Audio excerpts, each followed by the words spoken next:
Good morning. Actually, it's already lunch. Dito sa ano. Ayan. It's already lunch. It's 12:11 Manitoba time and it's already 12:11. Yeah, 12:11. Ay, Never mind. It's already 1. Di ba pala napalitan yung oras ko dito sa ano, sasakyan? So it's 1:11 Manitoba time, April 30, 2024.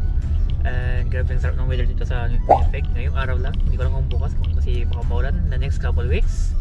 And then wait lang, wait yung weather. Yan, ganyan yung weather. Sarap ng weather oh. Tirik na tirik yung araw oh. Shang. Di puro kapon ang kulimlim. Tapos maulan-ulan. Pero ngayon ang ganda ng weather oh. So ngayon, ang agenda ngayon is tingnan namin yung bahay ni Joy na kung anong gala namin gawin. Tapos punta sa work ni Jana, yung dati niyang work. And then nagipag-meet up kay friend ni Joy na si My Day. Wow, sana all special mini meet up. Anyways, yun ang agenda natin ngayon this day. So ngayon we are on the way to sa bahay ni Joy na. So maybe 30 minutes drive. Ouch. 13. No, so ito yung school na malapit kina Joy, walking distance din. Tapos malala ko dito daw ako nagbabas. Pero diretso tayo kasi doon yung bahay niya. And ito yung church oh. I mean hindi naman church na ano. Pero may mga church siya. Dati yung fire station. Tapos ginawa oh, ganda pala oh. Dito tayo maglaro-laro dyan oh. Kasi anyways dito tayo sa left. Left tayo, mag-left. Tapos oh man, ano pa ba expect natin dito? Kailangan natin mag-giveaway, kailangan natin walang parking lot. Oh man. So dito lang sa right side ang bahay ni Joy na, yung white dyan na bahay. Pero wait lang, hanap mo natin ng parking lot. Ayan, so couple minutes drive lang.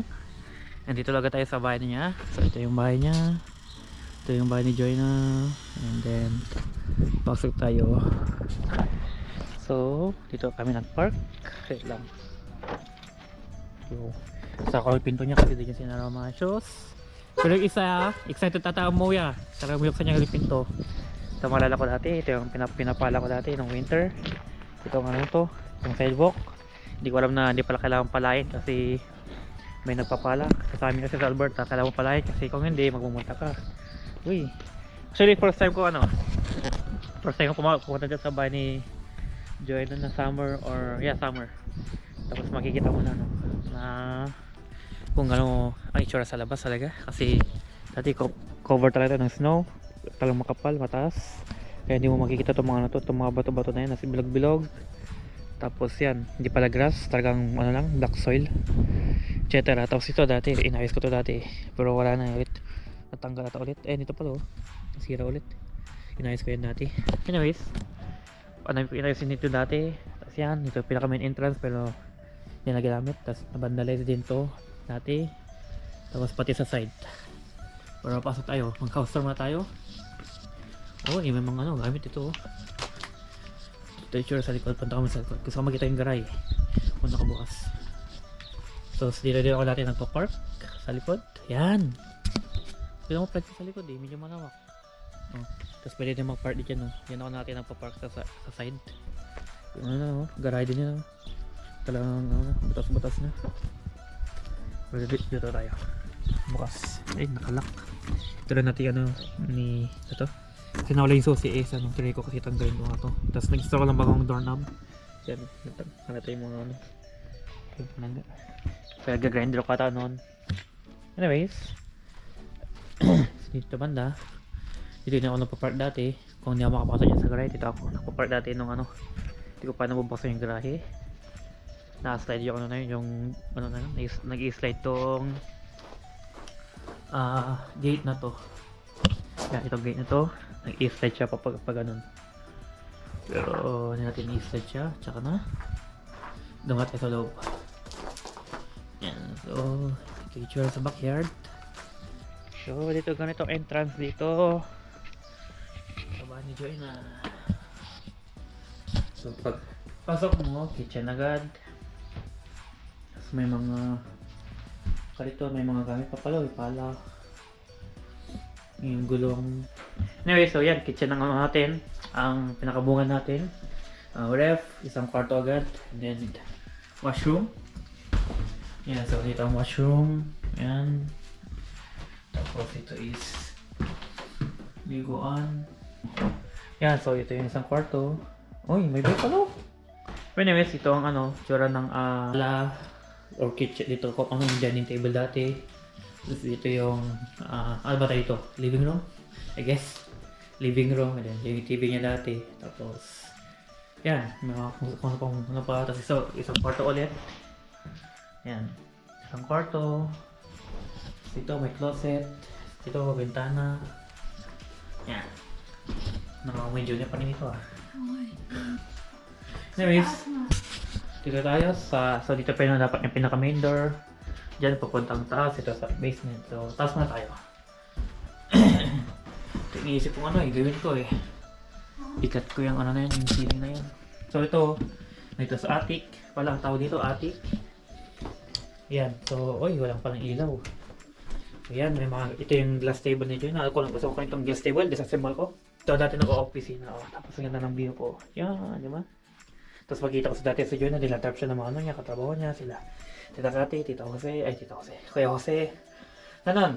Yan, tapos, malala ko to dati kasi in-spray ko to sa mga carpet Yung ko ng pusa Yan, tapos dito, LED, kulik ko yung LED na yan. Yan, may LED na siya. Ganon. Tapos dito, may storage room. Okay. Ano yung damit mo? Anyways, so ito ang attic. Anyways, so baba tayo. Oh man, walang ilaw. Mag-flashlight lang ako. Sige. Ayan, so mag-flashlight lang tayo. So ito ang kwarto natin ni Joanna. Dito siya natutulog sa basement. Yan, maliit lang siya. Yan, tapos dito may table. May iba pa. Yan, may LED ulit dyan sa taas. Yan, LED. Tapos yan, mga BTS ulit. Yan, hair dryer po. Or blower something. Dito, wow! May panggamit Tapos dito naman yung pinaka-furnace, labahan, sampayan, lahat na. Dito tayo. Yan, may konting-konting. May tools. May box. May mga sapatos. Tapos dito, may kilohan pa dito Yan, kilohan natin ng luggage yan. Tapos ito, yung laundry room. Yan, tapos ito ako dati nagsasampay. Ako nagkabit dito Ito sampayan na to. Sana yung isang pang sampay dito. Tinanggal na ata. Yung sampayan dito. Pero ako lang yan. Ito nga yung sampayan na to. Ako lang ayos. Tapos ito, lang ito, furnace lang yan. Kaya yung buksan. Ganito ang furnace. May kaloob. Kaya,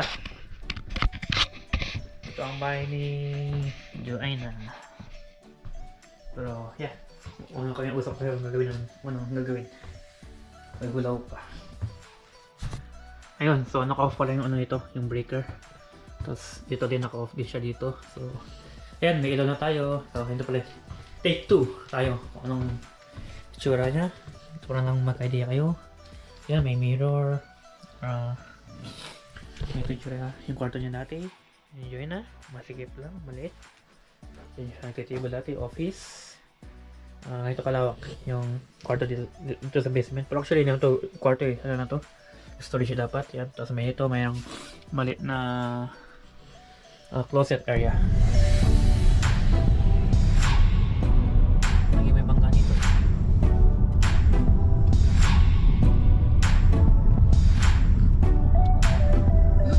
Kailangan ninyo na. Patabihan mo ang ng box. Nung kapapasok ko sa 800, after mo yun.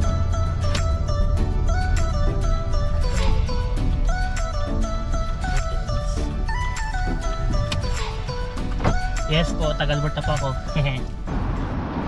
And time check mga kaibigan is 3:10 PM. Winnipeg time. So, andito kami yun sa dating work ni Joanna para i-meet yung mga ka-work niya dati. So, off ko muna kasi I don't think pwede mag-video. Okay.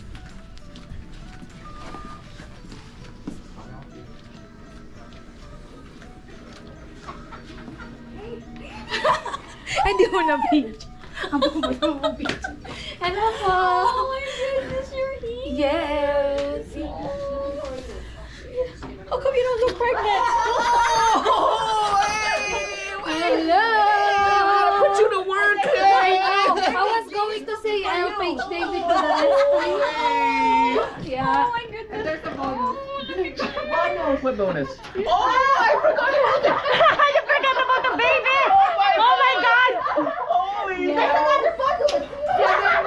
This outfit doesn't make you look pregnant. I know. I didn't even notice. Right? That's what I'm showing.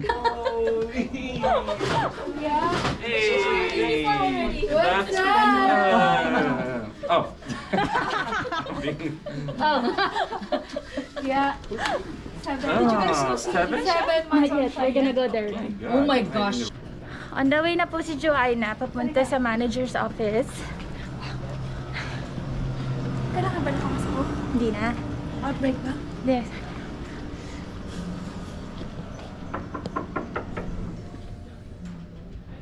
Oh my goodness! What are you doing here? Hi, how are you? Good. How are you feeling? I'm still okay. I don't feel like I'm pregnant. No. Yeah. How far along are you? I'm 7 months now. 7 months. Yeah. I know, right? It's a girl. It goes this way. Mm. Did she not know? She doesn't. You told her, right? No, she doesn't know that you're here. Oh, but yeah, I'm here. Surprise. Yeah. My goodness. 7 months. It doesn't, does it? Well, enjoy it. If you I don't feel know. like you're pregnant and you can work I 2 know. jobs, good for you. I still can. In the nursing home, it's hard. I always remember R5. Yeah. Hi, Joanna. My lovely cup. Talaga hindi ko na-record. Buti lang, na-record mo. Good thing. One at a time. One at a time. 75. Ay, ang baba mo. Hindi pa 77 ako nun. Late ng ano mo, late ng baby mo. 75.7. Liit mo naman. Nakakabit naman ako. By RR5. So we're going back to parking lot. And time check mga kaibigan is 5:24 Winnipeg time. So dito kami sa Value Village ng Winnipeg. And so punta kami kanina dun sa bahay ng kaibigan ni Joanna. Charis, tama ba? Charis, para drop yung pasulubong niya. And then yan, dito kami sa Value Village para magtina ng ano namit ni Joanny. Pero malayo lang itong Value Village ito. It's 20 minutes drive from na, ano, yung mga sabi kanina. Tapos yan, mag-ano lang kami, tingin nga ng ano, magtingin kami ng mga ano niya, maternity pants, tingin na. Dito din yung ano, nagtatrabaho yung Ate Chais daw para may discount. Yeah. Anyways, tingin tayo.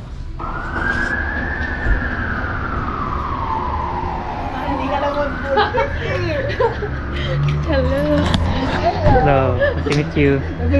Appear na lang tayo. Oh. 7 months. Yan din sinabi nila sa work kanina. Tangkad mo pala ha. Parang mas makakabay na ako tayo. Yeah.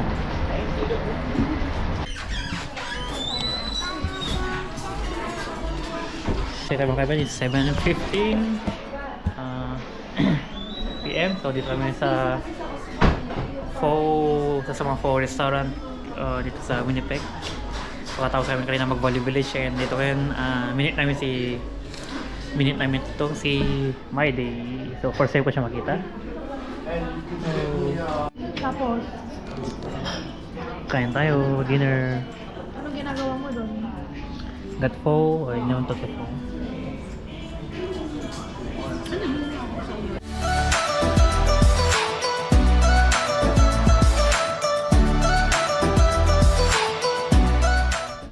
At Time check mga kaibigan is 8:26 PM. So dito kami sa bahay ni Tita Kati. Drop lang yung dito. Yeah. Drop lang namin yung sasakyan ko. Tapos sasakay kami dito sa sasakay kami dito sa sasakyan ni My Day. Pupunta kami yung kukusan. Mag-dessert daw sila. Mag-milk tea siguro. Okay. Ito North Gate nila. Jabi. May Jabi doon. What? Nagsara na? May North Gate din kami. And time check tayo is 8:55 PM. So thank you sa sponsored. Yung may-anin to yung sasakyan nito. Kung siya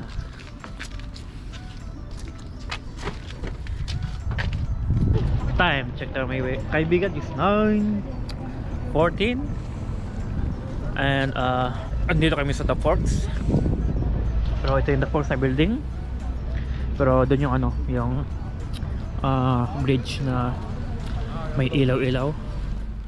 Doon ako nagpa-picture dati. Pero dito na papasok. Wow! City lights oh. So pupunta sa City Lights. Pinaka 6th floor kami. I guess pinaka top is 6. Dito tayo. Nag-elevator lang kami kasi tinatamad eh. Pero pwede yung mahagdan. Damay lahat sa tamad ah. Oh my God. Wow, it's windy. Wow. Puro dito yung na. Dito yung mga city lights.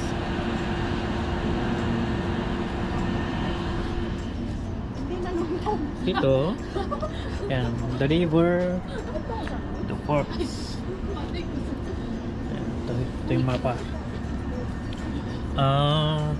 Then and then now dito dito sa taas. Taas ng river. Diba kung naalala mo last time may daanan yeah, yan? ang lalim yan na. Ay, Taas no. Eh may hagdan pa yan pababa. yun no, ang yan no, ang lalim ng ay hindi kita pa sa camera, never mind. Pero ang yan dati ha. Yung na-frozen yung lake, ang yan, ang lalim. I mean ang paano ba? Stop it. Get some help. Pero anyways, medyo kita naman. Medyo kita nung sa GoPro. Saan yung skate yan? Lagyan siya. Table na. Dito nag-skating kapag winter. May nakakatali ka pa ng shoelace mo? Oo naman. Ay hindi na. Hindi na. Ano? May ano ko shoehorn. Pinapasok ko. Hindi ko na tinatagal yung lace. Ito din. Ganun yung isa. Ayun sa kanya literal. Wala lang tali-tali, ganyan na yan. Bago lang yun. Naging na lang, parang crocs. Yan, ganyan lang yun. Wala lang tali-tali, ganyan lang yan. Tali-tali.